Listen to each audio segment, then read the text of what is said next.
All right, they ran the Belmont Stakes yesterday, and it was won by the Belmont trained Godolphin owned Sovereignty. Mott brought Sovereignty into this race as a fresh horse, and he was training a lot better than he had been training before some of his earlier races. And what a sharp performance this was. If you look at the running lines, he showed more early speed in this race than he customarily does. He was never more than 2 lengths back in the running line calls and powered home late to a 3-length victory. With that said, we'll watch the Belmont Stakes now and then we'll get into our analysis. All right, Sovereignty is in post position number 2, saddlecloth number 2. To his outside, Rodriguez, the expected pace setter, is going to set the pace. And you've got Baeza here in Journalism, the 7. With that said, I'll let you watch the race. And they're off in the Belmont Stakes. And as expected, Rodriguez bounces out very quickly. Uncaged has plenty of early interest, as does Crudo, who sprints up alongside Rodriguez. Journalism secures the 4th spot. Baeza's a little bit keen. He is in between horses and 4 lengths off the lead. Kentucky Derby winner Sovereignty cruises up along the inside and is suddenly sharing the 2nd position. Hill Road is second to last, and Heart of Honor is at the back of the field. 7 lengths covers them through an opening quarter that went in 23 and 2/5 seconds. And so the lead belongs to Rodriguez, who's in front by a half length. Crudo alongside second. Sovereignty galloping strongly right next to his rival Journalism. Journalism puts his head into 3rd. Does that Preakness winner. A length and a half behind them comes Uncaged. Baeza is 5 or 6 lengths off the lead. Hill Road and Heart of Honor. They're heading toward the half-mile pole. Hall of Famer Mike Smith and Rodriguez carved out that half in 47 and 3/5 seconds. Crudo a length and a half behind him in second. Journalism in the clear, getting a good trip. Uncaged at the rails. Sovereignty in between those two is 5th now and 4 lengths off the lead. Baeza has asked for a bit more at this stage. He's hard-ridden. 6 lengths off the pace. Hill Road is trying to match strides with him. Heart of Honor has dropped out. 3 quarters in 1:12 and 1. Journalism makes a decisive move with a quarter of a mile to go, and he takes command of the Belmont Stakes. Sovereignty angles out to try and run him down. It's a rematch of the Kentucky Derby as they come to the 8th bull, and here comes Sovereignty. Sovereignty goes right by Journalism once again, leaving absolutely no doubt who the best 3-year-old in the world is. Sovereignty and Junior Alvarado in the Belmont Stakes. Journalism was second. Baeza finished 3rd. So there you have it. It was basically a veritable replay of the Kentucky Derby result. It was Sovereignty wins the Derby, wins the Belmont. Journalism second in the Derby, second in the Belmont. Baeza third in the Derby, third in the Belmont. I think all 3 of them, showed up. But Sovereignty was the one who stepped forward and made the biggest forward move of the bunch. With Journalism, I mean, he's going to get the same Ragozin sheet number as Sovereignty because Journalism was 2 paths wider through the first turn and 1 path wider through the far turn. The way like the Thorograph sheets and Ragozin sheets do numbers, a path of ground loss on the turn equals 1 length. So the margin of victory was 3 lengths. You're going to see them both get the same sheet numbers, but Sovereignty, clear cut won this race. And getting back to Sovereignty's past performances here, we did a video after the Fountain of Youth. Now, he won the Fountain of Youth off a layoff at Gulfstream, got a good 95 number, but his workout going into that race, I mean, I'm being honest, he was training like a bum. Like a bum going into the Fountain of Youth. A maiden named Chillax, the horse still is a maiden, and he got buried on the Fountain of Youth undercard. He clear-cut outworked Sovereignty before this Fountain of Youth, and that was a subject that we covered quite a bit during the Fountain of Youth video. Here is a clip of that video. But he was getting outworked by a maiden who made its debut earlier on this card run terrible. You see this Belmont maiden here. Its name is Chillax. It debuted on the Fountain of Youth undercard and ran dead last, beaten 24 lengths. This horse was out working. All right, here is that work that we're talking about. And Chillax on the inside was a maiden at the time, still is a maiden, and he just easily outworks Sovereignty in this race. In this race, I should say, in this workout. But you see Chillax going easy in the white shirt. Sovereignty's got the black vest. They're going to push on him. This is at Payson Park here. They're going to push him to try to get up on even terms with Chillax.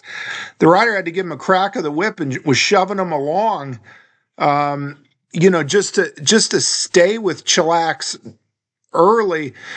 He basically drives him up onto even terms, and then once he gets onto even terms, this maiden Chillax just kicks away from him. So, this was kind of I looked at it as a positive and viewed it as a positive in this, in this video I did, because what if Sovereignty was able to run a race like that in the Fountain of Youth, and he went into the race working like this? What if he goes into the race working like a good horse? Now, here's what I said in the analysis. Sovereignty from the back here circles him, wins the race. He's the horse that we want out of this race only if he is training much better going in, to his subsequent races. We're going to pay attention to how he's training in the morning. If he's just a bad workhorse, he's just a bad workhorse. But if like the light bulb comes on and he starts, he starts outworking good horses or something, I think that's a sign that Bill Mott's really put the screws to him and has him tight. And you might see Sovereignty open to more improvement. Might have been, Bill Mott, he has a way of, with first-time starters, second-time starters, and with layoffs. Remember Royal Delta's first race at 3. He had her way short. So Sovereignty is the one that we're following out of this race, but we want to see more from him in the morning. Yeah, so Sovereignty is the one that we are going to follow out of this race. But we're hopeful that we see more from him in the morning, and that would lead us to believe that he's open to much further improvement. Bill Mott will have him tighter. Maybe he's just a bad workhorse. Who knows? But this is one horse where we will be paying attention to his future workouts. So yeah, before the Fountain of Youth and before the Florida Derby again, Sovereignty got outworked by Chillax before both Florida races. Now, going into the Kentucky Derby, he had 2 workouts that were really impressive. It was like, man, the light bulb's going on. In this one here that you're going to see, he blows by an allowance horse with just disdainful ease. It was like a completely different Sovereignty in the morning. I'll show you this now. He is starting his work here. And this is a horse who his works have been the topic of a lot of discussion lately, Simon. Yeah, I'm gonna show you a little comparison maybe after this work or a little later on. I'll do the same with Journalism, especially with Sovereignty, how he's improved since the winter months. He's a horse that, wasn't an extremely good workhorse early on in the year, and he's learned with racing. He's getting better. And this is as good as I've seen him work here. I've seen him work in company and just get outworked by his stablemate. And the fact that he's on the bridle here in company, I know they're not going that fast, but if you know the horse, and I'm going to give you some insight into that in a little bit, and you can see the progression. I mean, this is, again, back to the analogy of kids in school. This is a kid that was probably, as far as ability at the beginning of the year, maybe middle of the class. And now he's just risen to the top. Yeah, he was the smartest kid in class, but he wasn't doing all his homework. Yeah. As we take a look, what's it like, Joe? All right, so that was Sovereignty working before the Derby, and you see him just bury his stablemate there. And his stablemate was an allowance winner, no superstar, but he buried him in that workout. Now in this video, this is his workout at Saratoga in between his Derby win and before his Belmont win. And he's working with Arthur's Ride here. Now, Arthur's Ride is a grade 1 winning older male who's, pretty good workhorse generally. And Sovereignty gets the best of him in this workout. I mean, this is the same horse, before his Fountain of Youth that was getting outworked by that maiden, still a maiden, Shellax. And now he's going by older Grade 1 winners in the morning. We'll show this now.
So you see Sovereignty out in front of Arthur's Ride there and getting the best of a Grade 1 winning older male in a sharp workout.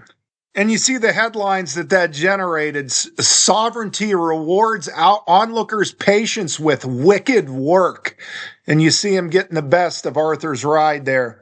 So, yeah, I mean, that's what I attribute this improvement for with Sovereignty. I mean, he was running good races in Florida, but was not training like a good horse. I mean, he was training like a bum and getting outworked by Shellax left and right before these two races.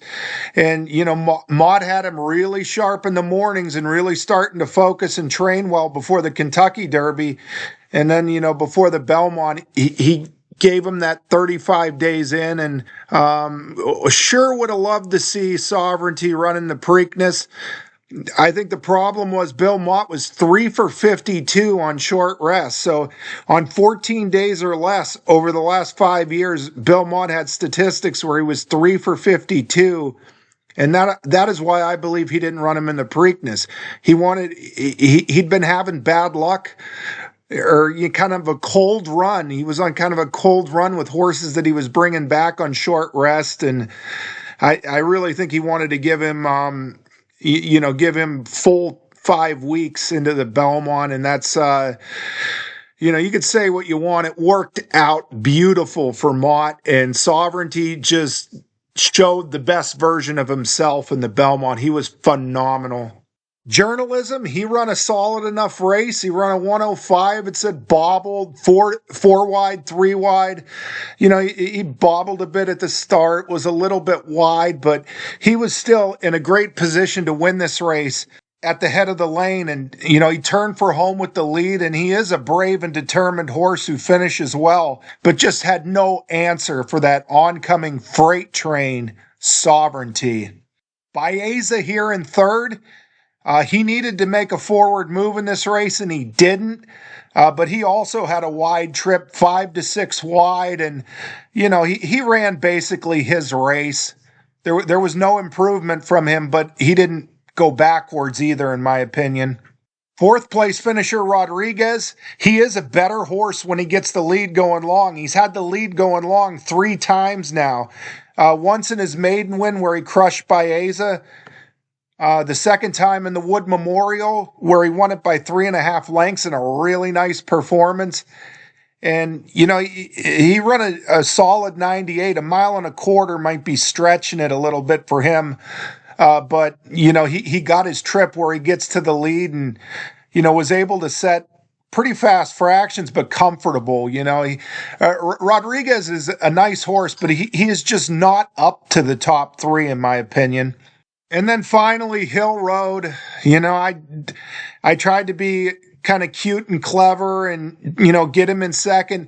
I thought he was open for improvement going into this race. He needed to improve about 10 points. Journalism's 105 is what would have been second. So all he got was a 2-point improvement when he really needed, about a 10-point improvement, or he needed a couple of them grizzly bears to just throw in a clunker or throw in an off race. And going in, I thought there was a chance that could happen. And I thought betting strategy wise, take a shot with a little money to win a lot of money rather than like boxing up 3 chalks, and trying to hit a $14 trifecta or something. But it just wasn't to be. I mean, he did improve 2 whole points, and, that wasn't enough. He needed a real clear breakthrough race, and he needed maybe one of the 3 to not fire. And, that didn't happen. He is what he is there, and he is the gallop out champion. Of course, he was in front on the gallop out again.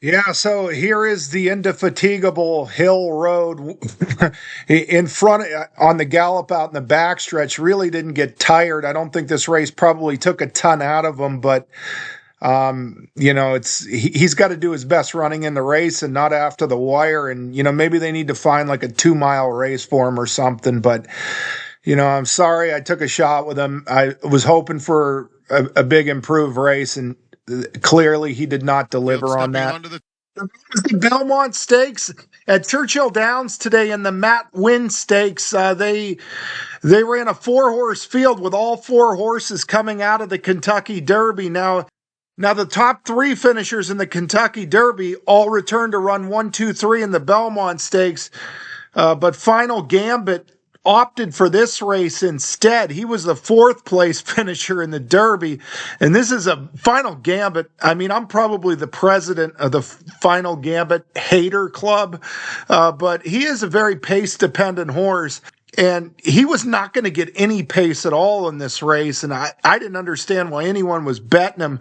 We did a Derby recap video where we talked about East Avenue, being a horse that you're going to want to bet back out of the Kentucky Derby. And he caught a paceless field here. I actually thought East Avenue would win this race real easy. You see him number 7. He's got no pace pressure in this race.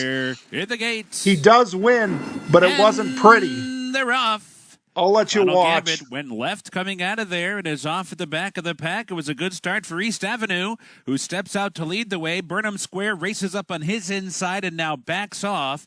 And that put Coal Battle in a bit tight there as they went to the line for the first time. So East Avenue steps out to lead the way, and now Coal Battle comes on to grab second. Burnham Square settles inside third, and stretch running Final Gambit is at the back and fourth. So East Avenue heads to the backstretch running a few paths off the rail, is clear by 2 and a long hold from Luis Saez. The opening quarter goes in 24-2. So the pace is soft with 5 furlongs to go. East Avenue leading the way, length and a half. Coal Battle in pursuit, second. Burnham Square covered up inside of Coal Battle. They're together second and third, 2.5 lengths back of East Avenue. And the gray Final Gambit starts to muster up his rally now. He's getting closer. Final Gambit's closing in as they hit the far turn. East Avenue continues to roll along. Coal Battle still second. Burnham Square third. Final Gambit revving up on the outside. Final Gambit has caught up to Burnham Square and is targeting East Avenue as they round the far turn. East Avenue still the leader as they come for the top of the stretch. Saez takes a peek back, confident look back. They're off the turn. East Avenue's the one to catch. Coal Battle to the attack, and here comes Coal Battle. Burnham Square third and down inside. Final Gambit is fourth. East Avenue still in front with a furlong to go. Coal Battle's trying his hardest. Burnham Square's third toward the inside, but it's East Avenue digging in, and East Avenue will take them from start to finish. East Avenue the winner. Burnham Square came on late to clear second. Coal Battle and Final Gambit. East Avenue winning the Mott Stakes, and another Godolphin horse. Good weekend for Godolphin 3-year-olds. Godolphin owned 3-year-olds in America. I really thought East Avenue, with the pace advantage that he had just in the short field and no pace, that he would blow this thing open and win big. He didn't win big. It was very workmanlike, but he did win.